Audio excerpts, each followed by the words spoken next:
Alright, here we are at 10 past 12 on Thursday morning, the 4th of April. So finished work for the day, cracking on with this stuff. So today I think I'm going to go on with the settings for the root and branch servers correctly, so that you're able to set up a root server in the settings page, in this page here, and the branch server over there.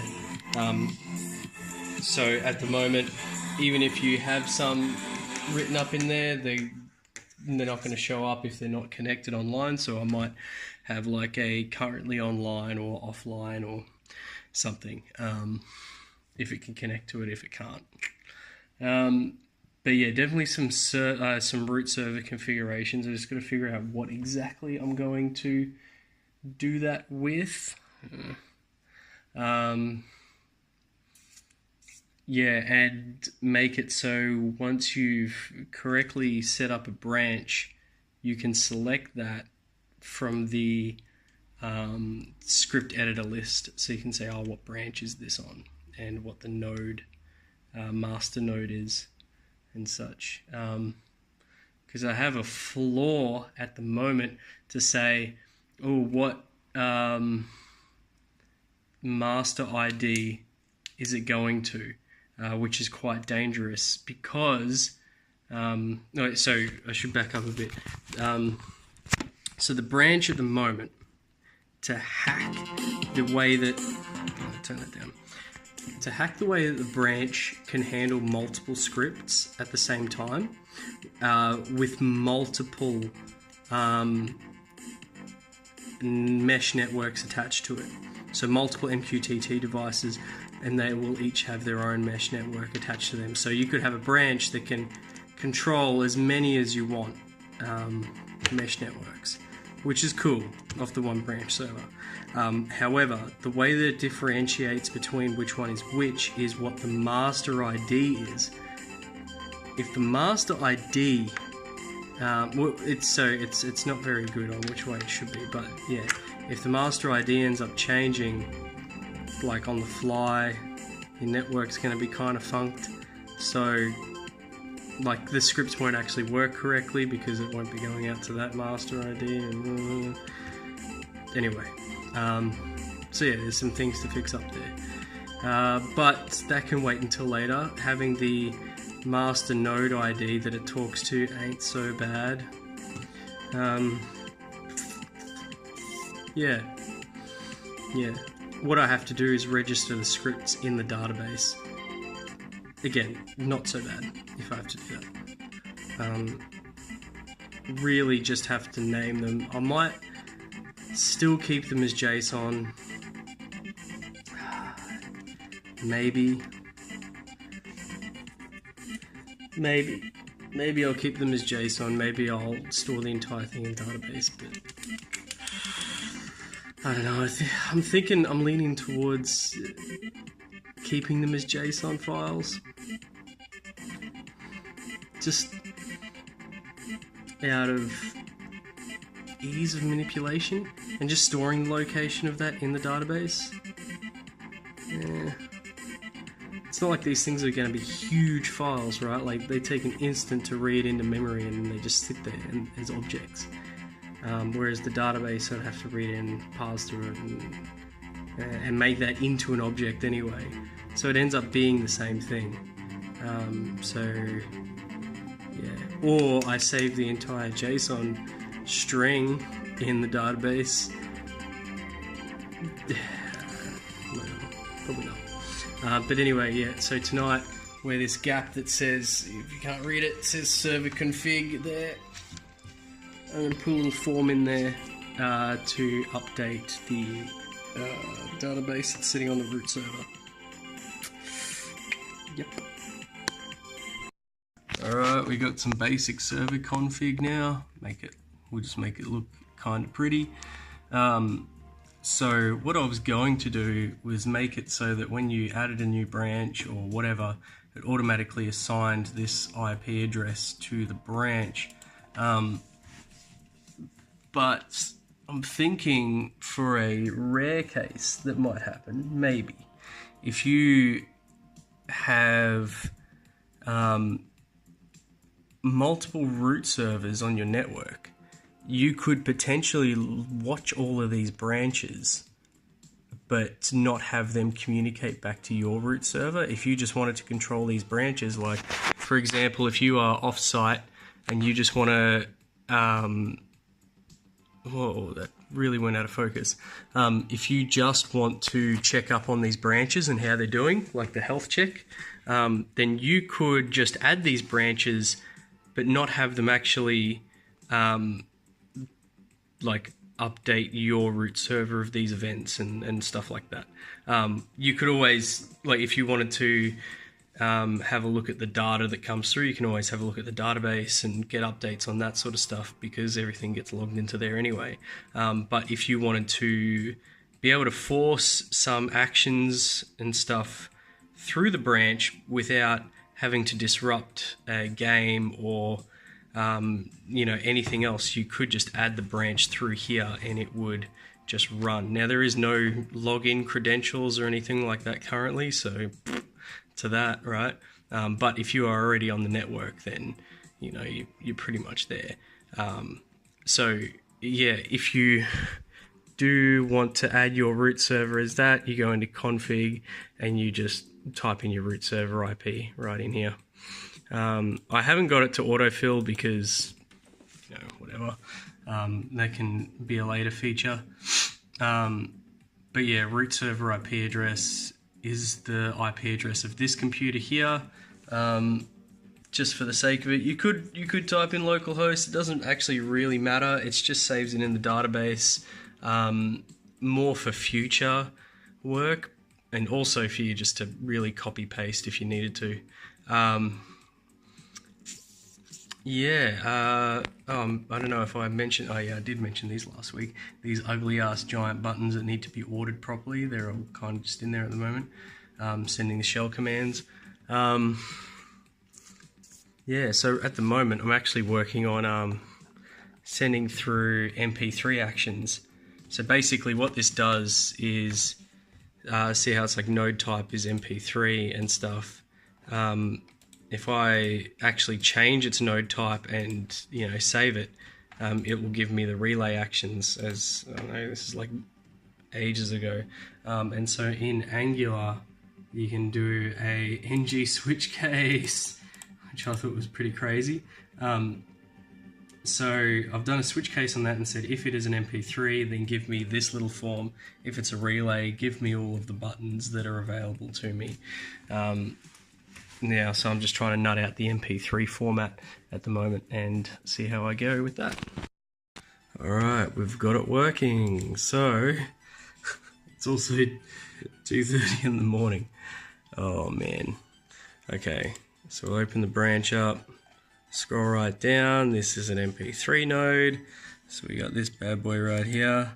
And unfortunately at the moment you've got to know what folders and what file numbers they are, because the way this MP3 player works, it works off what the number of file it is. So if we hit play, we can hear that. There we go. There we go, file number 2. Now this is a really annoying phone, so we might be able to hear it. And we go play, and I can pause it. I'm going to resume it, pause, resume, pause, resume, pause. There you go. Oh my gosh. That's getting along, slowly but surely. Mind you, that MP3 player, by the way, is all coming from this little guy here that's talking to this guy right here. Whoa, whoa, whoa, whoa, whoa, whoa. Yeah, pretty neat. Man, this place is filth. Look at that, all that crap. Escape rooms, called lots of mess, lots of mess. This thing's still running, which is cool. That's the Pi, doing its thing. Neat. Yeah, anyway. Alright, so it's 5 in the morning. Oh man, I'm smashed. I was making dumbass mistakes. I reckon I probably wasted a good hour and a half on just staring at crap. There comes a point where no matter how much you stare at it, it will never fix that problem as long as you keep looking at it like a watch pot never boils, right? It's hard because once you're so immersed, it's hard to tear yourself away from the screen, and because you're convinced that you're going to find the answer right now at this very moment, and it's just frustrating that you can't find it until your body forces you to go get something to eat or you're thirsty or whatever, and you finally come back and you're that's it, that's what it is, of course. So you just need to give it that little rest. Anyway, I'm wrecked. What I did, man, I don't remember what the first thing was I did tonight at all. Oh yeah, added some server options or something. That's right. Yeah, I did a little bit more of that. I did the MP3 player thing, so added some actions to that. What else? Oh yeah, added the. Whoa, that's trippy. What the? It's way too late. Added the ability to select a branch from a drop-down list when you're creating a script, so you can just auto-insert the IP address into there. Now, from last week, I was adjusting, going through and refactoring all of the data models through to run off IDs, because I was going off file names before. But now they're going to go via ID, which is good, so that when you edit a script's name, because it's going off a file name, it's going to end up saving it as a different file, which is no good. What it needs to be is go off an ID. Yeah. Oh man, look at my eyes, they're just messed. I'm going to be up in like 4 or 5 hours. Anyway, that's pretty much it though. Like, there's not that much more to go. There's just usability stuff about it, and just testing the robustness of it. Yeah, so it's just wiring, really, just to make sure that it all 100% works. But it's weird because it still hasn't skipped a beat. Like, that MP3 player has been on for maybe 3 weeks now, I think, straight. The Node bridge has been on for almost a month without being reset, and it's just chilling. That memory leak's gone, like, not even heard of anymore. Yeah. Anyway, that's it. 3.5 minutes. Bed. Alright, I'm going to bed. It's 5 in the morning. Right, it's 2:30 in the afternoon. I think I fell asleep at 6 and I woke up at like 9 or something. I'm going to try and have a nap, going to uni tonight and finish some assignments. But in the meantime, I've been wiring up some more of these bad boys inside the rooms. So ready to go almost. Got a few things left stuck behind the walls. Just temp cabling here. This pretty pink thing. You know when you order something on eBay and sometimes it says, oh, this goes from $1 to $20 for a micro USB adapter or cable, right? And you're like, oh cool, from $1. I just need a short one. I just need like 1 meter length, or half a meter length, 30 centimeters. Just give me some length. I just want it just for $1. You can go on there and they gyp you because the only thing that is worth $1 is like a keychain or something that they've got, or something that's like not even related, and you're like, damn it. But there was this one that was selling the pink ones for $1. It's good. Oof. Alright, so it's 2 in the morning. I got here about 20 minutes ago. We had some really late bookings tonight. It's Saturday night, by the way, so this is my last night of the week that I can do this on.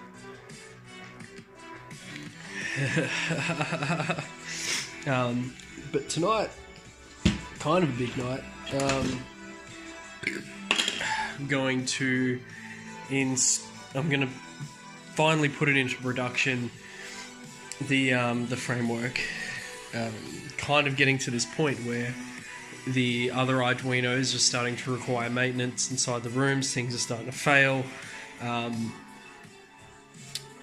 mostly just because, you know, stuff gets knocked around and stuff gets loose.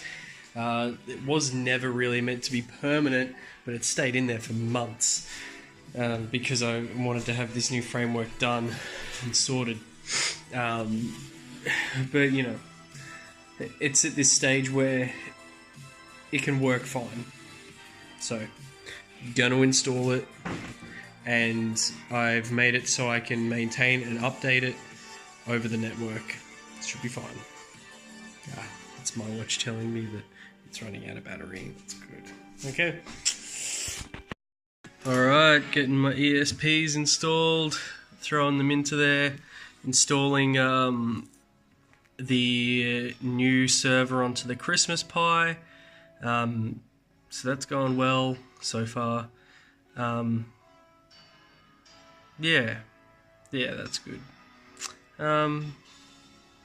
Yeah, that's pretty well it. Yeah, so that's the branch server, that's the branch root node for the new Christmas room. This is a reed switch controller. Well, will be anyway once I install it, but yay.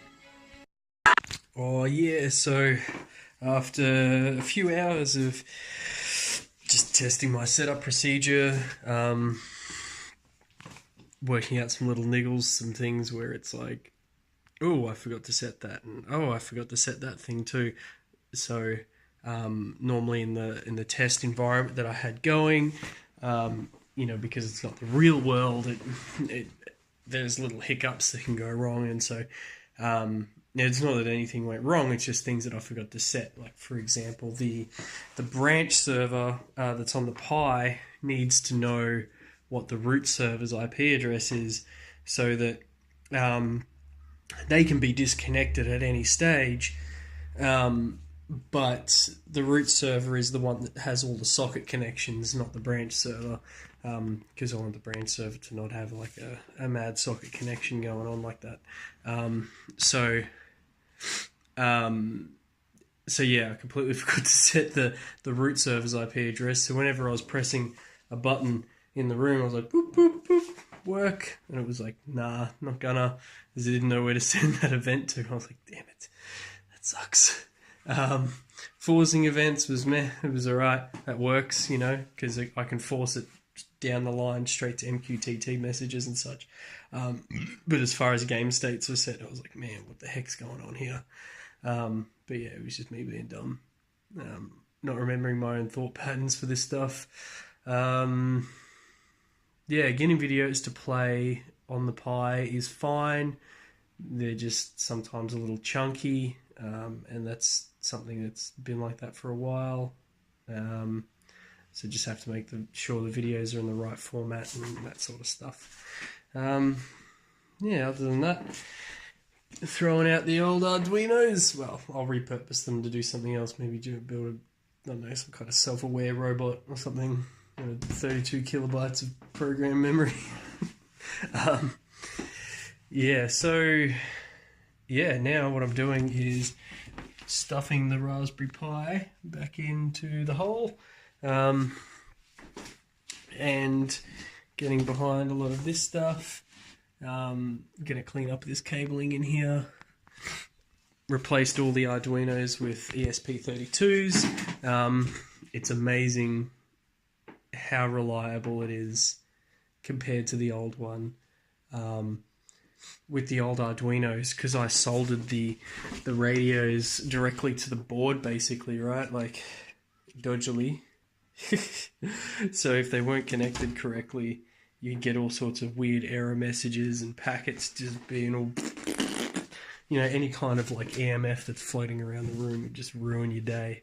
You could have your phone just, get a text message and that just blocks the signal or whatever. Not a text message, but like if you've got like heavy Wi-Fi traffic there, if you set your phone near it, it won't be able to communicate.